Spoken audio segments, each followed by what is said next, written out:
नमस्कार। BSc part third year के सभी विद्यार्थियों का स्वागत है। फिजिकल केमिस्ट्री में अपना क्वांटम मैकेनिक्स चैप्टर चल रहा है और आज का टॉपिक है solution of Schrodinger equation for some simple system. इसमें सबसे पहले लेंगे हम एक विमीय बॉक्स में कण, particle in A one dimension box. इसमें देखें तो एक विमीय बॉक्स है जिसमें एक पार्टिकल है जो कि इलेक्ट्रॉन की तरह व्यवहार कर रहा है और ये पार्टिकल इस बॉक्स में फ्री मोमेंट कर रहा है और इस बॉक्स में ये जो गति कर रहा है, मोमेंट कर रहा है, वो ए लंबाई के विमीय बॉक्स में गति कर रहा है। इसकी लंबाई क्या है? ए, और ऊंचाई इसकी अनंत है। क्या है? इन्फिनिटी। अर्थात ये x, इसकी स्थिति कण की x बराबर 0 यहाँ है, तो यहाँ इसकी स्थिति होगी x बराबर a, अर्थात a लंबाई तक ये कण गति कर रहा है इस x एक्सिस पर। और इसकी ऊंचाई कितनी है? अनंत, बता चुका हूं मैं पहले। ये माना कि बॉक्स में प्रत्येक जगह पोटेंशियल एनर्जी का मान v बराबर 0 है। पोटेंशियल एनर्जी प्रत्येक जगह इस कण पे, चाहे इस लंबाई पे देखो या ऊंचाई पे देखो, कहीं भी देखो, इसका मान 0 है। अर्थात Vx बराबर 0। x क्या है? एक ही एक्सिस पे है, इसलिए Vx बराबर 0। तो बॉक्स में जो कण है उसके लिए जो श्रोडिंगर वेव इक्वेशन होगी वो होगी बॉक्स में हो सकती है भी, तो बॉक्स में एक कण के लिए तो बाद में देखेंगे, del square psi upon del x square plus del square psi upon del y square plus del square psi upon del z square plus del eight pi square m upon H square bracket में e minus v और bracket बंद और sci fi बराबर 0। इस प्रकार देखें तो ये त्रिविमीय हो गया। लेकिन यहाँ क्या है? एक विमीय कण गति कर रहा है, तो एक विमीय कण के लिए क्या हो जाएगा श्रोडिंगर वेव इक्वेशन? ये केवल एक्स स्क्वायर, एक्स एक्सिस पे ही है, इसलिए एक्स स्क्वायर केवल ये वैल्यू आएगी और del square psi upon del x square plus eight pi m upon H square e minus v psi equal to 0। और साथ ही हमें ये मालूम है इस बॉक्स में जो ऊर्जा है वो क्या है? 0। वी क्या है यहाँ? 0। वी एक्स बराबर 0। इसका मतलब ये ई इसके साथ ही होगा और क्या हो जाएगा? ये equation 1 del square psi del x square plus eight pi m और ई इसी के साथ आ जाएगा, e upon H square psi बराबर 0। और माना ये जो वैल्यू है ब्रैकेट में, ये कांस्टेंट वैल्यू k के द्वारा दर्शा रहे हैं, अर्थात k स्क्वायर बराबर क्या हो जाएगा? Eight pi square m e upon H square. इसको k स्क्वायर के द्वारा दर्शाया गया है। और इस समीकरण 2 को अगर हम हल करें तो साई बराबर क्या आएगा? a sine theta plus b cos theta. ये देखें अपन, a sine k x plus b कोस के एक्स। ये वैल्यू हमने समीकरण इसमें रखी, किसमें? समीकरण 2 में। तो क्या आ जाएगा? समीकरण 2 का रूप हो जाएगा del square psi upon del x square बराबर माइनस के स्क्वायर ब्रैकेट में a sine k x plus beta b sine k x. समीकरण नंबर 4। तो फर्स्ट कंडीशन हमने दोहराई, फर्स्ट कंडीशन अप्लाई की और फर्स्ट कंडीशन में क्या था? x बराबर 0। जब x स्थिति क्या हो? कण की स्थिति 0 हो, तो उस स्थिति में तरंगफलन साई बराबर भी क्या हो जाएगा? 0। ऐसी स्थिति में ये साई का मान 0 रखा तो ये पूरी वैल्यू 0 होगी और यहाँ x बराबर 0 रखा तो ये साइन 0 हो गया, ये कोस 0 हो गया। साइन 0 का हमें मालूम मान है 0 होता है और कोस 0 का मान 1 होता है। ऐसी स्थिति मान रखा तो क्या प्राप्त होगा? ये 0 बराबर minus k square into 0। Sign 0 का मान 0 ही था, इसलिए 0 प्लस बी, क्योंकि साइन कोस 0 का मान 0 नहीं होता, इसलिए 1 होता है, तो यहाँ b कांस्टेंट। तो b बराबर क्या हो गया? 0। समीकरण 3 में b को मान 0 रखा तो हमें केवल a ही प्राप्त हुआ, अर्थात साई बराबर क्या प्राप्त हुआ? a sine k x. दूसरी कंडीशन अप्लाई की हमने, क्या?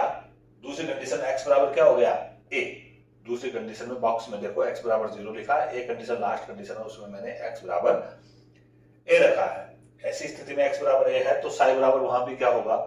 0। तो ये साई तो हो गया 0, a साइन के, एक्स की वैल्यू क्या रखी मैंने ए, साइन के ए बराबर 0, साइन के ए बराबर 0, कांस्टेंट वैल्यू बाद में देखेंगे।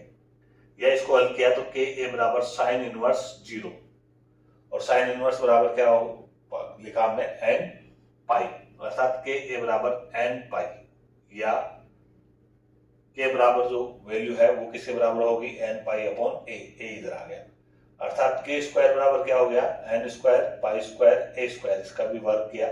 समीकरण 7, जो कांस्टेंट हमने माना था के, वैल्यू मानी थी, उससे इसकी तुलना की तो इसके बराबर ही के स्क्वायर माना था, तो इसके बराबर ये वैल्यू इसकी रखी 8 pi square n e upon H square equal to n square pi square a square, pi square से पाई स्क्वायर कैंसिल, तो ई एन की वैल्यू ज्ञात की, ये एच स्क्वायर इधर जाएगा तो क्या हो जाएगा एन स्क्वायर एच स्क्वायर, ये 8m नीचे आएगा तो 8m ए स्क्वायर। ऐसी स्थिति में देखी, और n बराबर क्या है हमें मालूम है, n बराबर 1 2 3, तो यहाँ जो n की वैल्यू पहले 1 रखी तो क्या हो जाएगा एच स्क्वायर 8m ए स्क्वायर, ये 0 पॉइंट एनर्जी कहलाई, और ये 0 पॉइंट एनर्जी यहां दर्शाई जा रही है, ये n बराबर 1 में ये 0 पॉइंट एनर्जी, अर्थात e बराबर एच स्क्वायर अपॉन 8m ए स्क्वायर। अगर n बराबर 2 माने तो n स्क्वायर क्या हो जाएगा 4, एच स्क्वायर अपॉन 8m ए स्क्वायर, ये सेकंड एक नोडल तल होगा इसमें। अगर 3 रखा तो n स्क्वायर की जगह क्या हो जाएगा 9h स्क्वायर 8m ए स्क्वायर, ये, और इसमें नोडल तल कितने आए 2। इस प्रकार अगर E4 है तो 16h स्क्वायर 8m ए स्क्वायर। इस प्रकार यहां देखा जो एनर्जी है वो प्रोपोर्शनल टू है 1 अपॉन ए स्क्वायर, या रेसिप्रोकल है ए स्क्वायर के, और ए स्क्वायर क्या है मालूम है आयाम है। नॉर्मलाइजेशन कंडीशन लगाई, नॉर्मलाइजेशन कंडीशन कहां लगाई, x बराबर 0 m x बराबर a, अर्थात यहाँ बॉक्स था उसके बराबर में x बराबर 0 था, यहाँ बॉक्स में x बराबर a था, के बीच बॉक्स में इलेक्ट्रॉन के पाए जाने की प्रायिकता 1 होती है, ये नॉर्मलाइजेशन कंडीशन होगी, अर्थात summation 0 to a psi square dx equal to 1, और साई बराबर क्या होता है a साइन के x रखा हमने, तो इसको हल किया, साई स्क्वायर क्या हो जाएगा psi square dx equal to a square sine square k x into dx equal to 1, या ये a स्क्वायर बाहर और इसका समेशन क्या है 0 टू a के मध्य sign square k x into dx। Sign square theta बराबर क्या होता है 1 upon theta into sign square theta बराबर 1 upon 2 into 1 minus cos 2 theta. तो इसी कंडीशन से इसको पूरा का खोला, किसको साइन स्क्वायर के एक्स को, के एक्स क्या हो गया यहाँ थीटा, तो ऐसी स्थिति में समीकरण ये किस में परिवर्तित हो जाएगा a square summation 0 to a, limitation आ गई ये 1 अपॉन 2, ये 1 अपॉन 2, फिर ये dx क्योंकि ये 1 है तो 1 से dx आ गया, फिर माइनस ये माइनस, फिर 1 अपॉन 2 इसको खोला 1 अपॉन 2, ये समेशन 0 टू ए कंडीशन, ये कोस 2 थीटा क्या है यहाँ के एक्स है, और के की वैल्यू क्या है n पाई अपॉन ए, जो अपन ऊपर कैलकुलेट कर चुके हैं, तो के की वैल्यू ले रखी है यहाँ n पाई अपॉन ए एक्स इंटू dx तो है इसके साथ। हमें मालूम है ये वैल्यू, लिमिटेशन क्या की हमने, इसका तो समेशन होगा नहीं, समाकलन कोई मतलब नहीं एक्स ही होगा, यहां देखें हम 1 होगा इसका, यहां देखें 0 टू 1, तो लिमिटेशन क्या होगी -0, ये तो 0 होगी, फिर माइनस माइनस प्लस, इसलिए ये प्लस पहले आ गया, a अपॉन 2 होगी इसकी, तो ये हो गया a स्क्वायर ब्रैकेट में a अपॉन 2 माइनस 0, या a square a upon 2 equal to 1, कौन सी कंडीशन लगाइए नॉर्मलाइजेशन कंडीशन 1, अर्थात a बराबर √2 अपॉन a, कैपिटल A जो है कांस्टेंट है उसकी वैल्यू क्या आई √2 अपॉन a, जो कि इक्वेशन नंबर 11, अर्थात ये वैल्यू रखी हमने किसमें इस इक्वेशन में, इसमें, तो क्या प्राप्त हुआ साइन बराबर √2 अपॉन a साइन, ये के की वैल्यू रख चुके हैं अपन n pi upon a x, जहां n बराबर क्या है 1 2 3 डैश। अगला टॉपिक है हाइड्रोजन परमाणु के लिए श्रोडिंगर तरंग समीकरण और उसका 3 समीकरणों में पृथक्करण। सबसे पहले देखें तो हाइड्रोजन परमाणु में एक प्रोटॉन युक्त एक नाभिक होता है और एक इलेक्ट्रॉन होता है, अर्थात इसमें 2 पार्टिकल सिस्टम माना जा सकता है। हाइड्रोजन के समान ही helium plus, lithium plus 2, beryllium plus 3 में एक इलेक्ट्रॉन व एक नाभिक होता है। हाइड्रोजन परमाणु के लिए श्रोडिंगर वेव इक्वेशन देखें हम तो हैमिल्टोनियन संकारक के रूप में ये होती है H cap psi equal to E psi. H cap बराबर क्या है minus H cross square upon 2m delta square जो लैप्लासियन ऑपरेटर है plus V x y z, ये तीनों v में आ गई। लैप्लासियन ऑपरेटर में जो कोऑर्डिनेट्स के रूप में है वो है x y z के रूप में है, अर्थात डेल स्क्वायर बराबर डेल्टा स्क्वायर बराबर del square upon del x square plus del square upon del y square plus del square upon del z square. X y और जेड तीनों कोऑर्डिनेट्स के रूप में है। इलेक्ट्रॉन एवं न्यूक्लियस के बीच में इंटरेक्शन पर पोटेंशियल एनर्जी जो होगी V, जो V एनर्जी होगी VR या VX, ये इक्वल टू होगी minus Z E square upon 4 pi epsilon 0 R। यह आकर्षण विभव गोलीय समिति में रहता है। जो ये विभव है पोटेंशियल एनर्जी है वो गोलीय समिति में रहता है जो कि रेडियस r पर निर्भर करता है। अतः श्रोडिंगर वेव इक्वेशन के जो कोऑर्डिनेट्स है x y z की अपेक्षा पोलर कोऑर्डिनेट्स लें, कौन सा r, थीटा और फाई में अभिव्यक्ति करना ज्यादा आसान है। अतः इन स्थितिज कोऑर्डिनेट्स को पोलर ध्रुवीय कोऑर्डिनेट्स में निम्न प्रकार से संबंध दर्शाते हैं। यहां देखें हम x बराबर क्या है, जो स्थिति x है स्थिति कोऑर्डिनेट निर्देशांक है वो गोलीय निर्देशांक में या ध्रुवीय निर्देशांक में परिवर्तित होंगे, तो उसी स्थिति में क्या होगा x बराबर हो जाएगा r sine theta cos phi. y बराबर क्या होगा r gamma r sine theta sine phi और z बराबर क्या होगा r कोस थीटा। अतः हाइड्रोजन या हाइड्रोजन जैसे परमाणु के लिए जो श्रोडिंगर वेव इक्वेशन है, ये श्रोडिंगर वेव इक्वेशन है, ये इसके गोलीय निर्देशांक लिए पोलर कोऑर्डिनेट्स लिए, ये थीटा और ये फाई, ये x, ये y और ये z। तो यहाँ म्यू है जो इसका सम्मानित रिड्यूस मास है वो क्या है me upon me into mn upon me plus mn। इस मास की जगह तो मैंने यूज किया म्यू, तो ये पुटिंग वैल्यू करी तो ये देखो ये म्यू, और जो ये विभव है पोटेंशियल विभव है इसकी जगह मान रखा है ये potential z minus Z E square upon 4 pi epsilon 0 r। Minus और माइनस क्या हो जाएगा प्लस, तो ये plus Z E square upon 4 pi epsilon 0 r और सारी की सारी इक्वेशन ऐसी की ऐसी। समीकरण इसको हम पोलर कोऑर्डिनेट्स के रूप में लिखें तो इस प्रकार पोलर कोऑर्डिनेट्स प्राप्त होगा। Schrodinger wave equation polar coordinates के रूप में 1 upon are square del upon del r, bracket में r square del psi upon del r plus ये तो रेडियस के सापेक्ष हो गया, ये थीटा कोण के सापेक्ष होगा और ये फाई कोण के सापेक्ष होगा।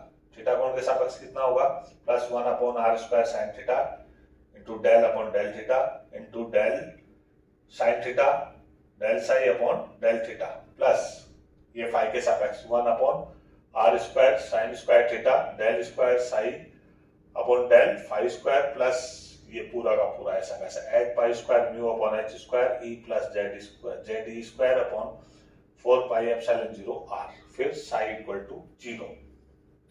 ये जो समीकरण है इसमें एक निर्देशांक पर आश्रित 3 स्वतंत्र समीकरणों में पृथक किया जा सकता है इस पूरी श्रोडिंगर समीकरण को, जिनमें प्रत्येक के पास केवल एक चर राशि होगी, या तो r होगा या थीटा होगा या फाई होगा। सबसे पहले देखें साई r थीटा फाई बराबर r r y theta into z phi. ये जो है वो रेडियल वेव फंक्शन है और ये दोनों एंगुलर वेव फंक्शन है, अर्थात संपूर्ण तरंग फलन क्या हो जाएगी psi n l m bracket में आर थीटा फाई, ये तीनों गोलीय निर्देशांक हो गए equal to r n l r into y L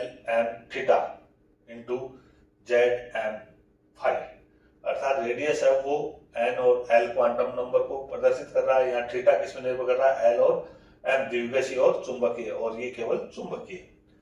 जो समीकरण 10 है का समीकरण 10 को मान समीकरण 9 में रखकर हल करते हैं तो निम्न 3 समीकरण अलग अलग प्राप्त होती है। पहली समीकरण है वो रेडियल समीकरण कहलाएगी, जिसमें केवल एक चर है आर, रेडियस। यह समीकरण एन तथा एल क्वांटम संख्या के बारे में बताता है। थीटा किसके बारे में बता दिया, एल और एम, और फाई किसके बारे में, केवल एन। तो पहली समीकरण को रेडियल समीकरण कहलाएगी, वो कहलाएगी 1/r² डेल आर ब्रैकेट में r² del capital R upon del r minus beta del r upon r² plus eight pi square mu h² वो की वो value e plus z e² upon eight pi epsilon 0 r equal to 0। Second जो equation है वो कहलाएगी theta समीकरण। ये radial समीकरण, ये थीटा समीकरण, अर्थात sine theta 1/sin theta into del upon del theta into sine theta del Y upon del theta plus beta minus m² upon sine square theta y equal to 0। ये समीकरण theta समीकरण कहलाती है, जिसमें केवल एक चर है, कौन सा, थीटा। इसमें एक चर था r। ये जो समीकरण है वो किस किस के बारे में बता रहा है, ये बता रहा है द्विविषीय क्वांटम संख्या और चुंबकीय क्वांटम संख्या के बारे में बताता है। यहाँ m और b क्या है, थीटा क्या है, एक स्थिरांक है m और थीटा। थर्ड है वो फाई समीकरण कहलाती है, जिसमें केवल एक चर है फाई। यह समीकरण केवल चुंबकीय क्वांटम संख्या के बारे में बताता है। इसकी वैल्यू क्या होगी, del square Z upon del phi square plus m² Z equal to 0। तो इसमें देखो ये कोऑर्डिनेट z है, ये y है और ये r है, अर्थात r y z। ये देखो ये r, ये y और ये z। y और z मैंने बता दिए थे कौन से, एंगुलर वेव फंक्शन को बताते हैं, और r किसको बताता है, रेडियल वेव फंक्शन को बताते हैं। नेक्स्ट टॉपिक है quantum number and their importance. सबसे पहले देखें समीकरण 1 को, जो कि फाई समीकरण है। z फाई बराबर 1/√2 पाई e की घात plus minus i m phi, जहां m क्या है, चुंबकीय क्वांटम संख्या, जिसका मान 0 plus minus 1 plus minus 2 plus minus 3 आदि होते हैं। यहां देखें m चुंबकीय क्वांटम संख्या है। यह चुंबकीय क्षेत्र में रखने पर परमाणु के इलेक्ट्रॉन के व्यवहार की व्याख्या करता है। साथ ही यह z अवयव के कोणीय संवेग को प्रदर्शित करता है, जिसके संभावित मान mh/2 पाई होते हैं। सेकंड देखें हम थीटा समीकरण का हल देखें तो थीटा समीकरण का हल ये प्राप्त होता है, y थीटा बराबर ब्रैकेट में 2l plus 1/2 into l minus factorial m upon l plus m factorial या pl की घात फैक्टोरियल m कोस थीटा। यहाँ l बराबर 0 1 2 3 तथा m बराबर वही 0 plus minus 1 plus minus 2 plus minus 3 dash dash. l के प्रत्येक मान के लिए संगत m के जो मान होंगे वो -1 से +1 तक होंगे, और कुल मान कितने हो जाएंगे, 2l प्लस 1 m के जो मान है कुल। उपरोक्त दोनों फलन जो y और z है वो समीकरण कोणीय तरंग फलन और उनके गुणनफल को गोलीय हार्मोनिक्स कहते हैं। हार्मोनिक्स ये रहे x(l(m) theta phi equal to y(l(m) theta into z(m) phi. तृतीय समीकरण का हल देखें। ये दोनों जो कोण थीटा और फाई समीकरण था, दोनों का कंबाइंड रूप है, जिसको क्या कहा हमने, गोलीय हार्मोनिक्स कहते हैं। तृतीय समीकरण का हल देखें तो समीकरण 3 प्राप्त होता है, जहां r(n(l(r) equal to 2z upon n(a)0 का क्यूब होल क्यूब, फिर ब्रैकेट में n minus l minus 1 factorial upon 2 bracket में n प्लस l फैक्टोरियल का वर्गमूल इंटू 2zr अपॉन n(a)0 की घातांक l इंटू कैपिटल L की घातांक 2l प्लस 1 और n प्लस 1 ब्रैकेट में 2zr अपॉन n(a)0 e की घातांक माइनस zr अपॉन n(a)0, जहां r क्या है, त्रिज्यीय तरंग फलन है, और a0 क्या है, बोर त्रिज्या है। ये जीरो क्या है, बोहर त्रिज्या है, जो प्रोटॉन के लिए वैल्यू कितनी होती है 0.529 एंगस्ट्रॉम होती है। इस प्रकार हाइड्रोजन या हाइड्रोजन जैसे परमाणु की श्रोडिंगर वेव इक्वेशन से 3 क्वांटम संख्याएं, मुख्य क्वांटम संख्या, द्विगासी क्वांटम संख्या और चुंबकीय क्वांटम संख्या तथा कोणीय तरंग फलन व त्रिज्यीय तरंग फलन की व्याख्या की जाती है। ये तीनों क्वांटम संख्या है n, l, m। n बराबर 1 हो तो l बराबर 0 होगा, अर्थात ग्राउंड स्टेट होगी। एक ही कक्ष होगा s।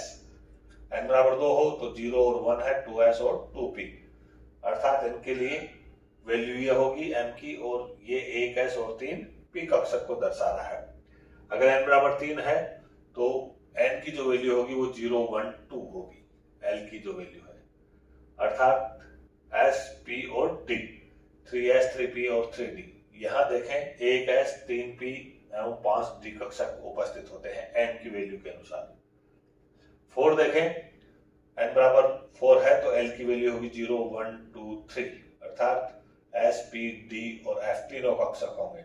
और तीनों की m के मान के अनुसार देखें तो 1s, 3p, 5d और 7f कक्षक होंगे। ये सारे हमारे प्रीवियस कक्षाओं में पढ़े हुए हैं। अतः इन मानों के अनुसार देखें तो 5 बराबर 5nlm, r थीटा 5 बराबर rnlr into yl m theta into zm5। किसी इलेक्ट्रॉन की तीनों क्वांटम संख्याओं से उसकी ऊर्जा का निर्धारण किया जाता है। ये चैप्टर और यूनिट हमारे समाप्त। आज की क्लास में इतना ही। इसकी पीडीएफ भी आपको उपलब्ध करवाई जा चुकी है। थैंक यू, धन्यवाद।